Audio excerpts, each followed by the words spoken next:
Hello, so today we will be going over problem 6-6a in Kenetics. So if we look at the problem here, this is what we are given. We were given a reaction, and we are told that x and y are both undesirable products, and we want to get B. And we're given the rate laws and the reaction constants for each rate. We're told that it is at 27 degrees Celsius and 4 atm, and pure A enters the system at a volumetric flow rate of 10. So, part A, it asks us to sketch the instantaneous selectivities, S of B over X, S of B over Y, and S of B over X and Y, as a function of the concentration Ca. So, I wrote that stuff down right here. And the first thing to do is to sketch the, that's the problem again. So to do this is we're going to be comparing the rate laws of B over X. So the rate law of B over the rate law of X. That turns into this equation right here when we substitute our things given up here. So the rate law of B over the rate law of X. And when we plug in our K values, this is what we will get. And then that gives us our final selectivity of B over X, which is going to be 75 times the concentration of A raised to the 1/2. And when we go and we graph this 75 of X to the 1/2, we will get this graph. So it starts off at 0 and it increases as the concentration increases. Concentration is on this axis right here. This is the selectivity right here. You can see I tried to recreate the graph, but I will keep this in case we need to pull any points from it. Moving on to the next one, it'll say selectivity of B over Y. So it'll be a similar strategy that we used up here, except we'll be using the rate law of Y instead of the rate law of X. When we plug this in, we will get 1.2 moles per concentration of A times dm cubed. And that is the equation. So when we plug this in, it'll be 1.2 over X is Y. So concentration of A is on the bottom here again, and selectivity is on the y-axis. As you can see, it starts off rather high, and as you go through, it decreases. And I sketched it right here. Finally, we're going to do the selectivity of B over X and Y. And if you look up here, or in the problem statement, it says that it'll be the reaction law of B over the reaction law of X plus the reaction law of Y. So to do that, it'll be this right here. And then you plug in your rate laws, and you get K2 multiplied by Ca over K1 multiplied by Ca to the 1/2 plus K3 multiplied by Ca squared. And when you plug in your values, this is the equation that you'll get. And when you graph it, this is what we are given for our graph.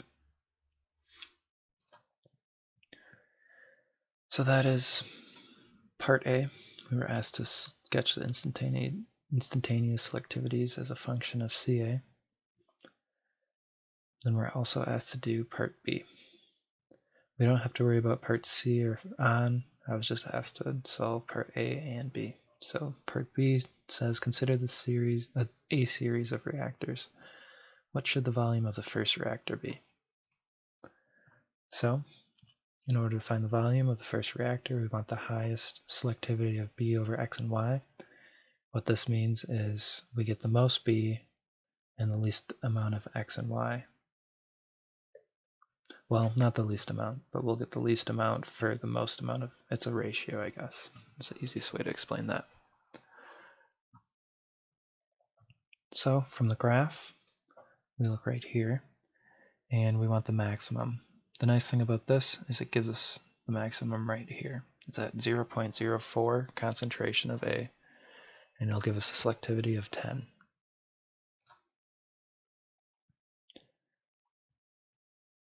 So we found the concentration coming out of the reactor off of the graph. Next we will use equation 6-21, and then we can find the desired initial concentration. So this is the equation. So we are trying to find Ca initial. We're giving the pressure of A. This is a constant value, and temperature. So what I did was I converted the temperature to kelvins right away, and I'm using 8.314. And in order to use this 8.314, we need to get like units, so we have to convert 4 atm into kilopascals.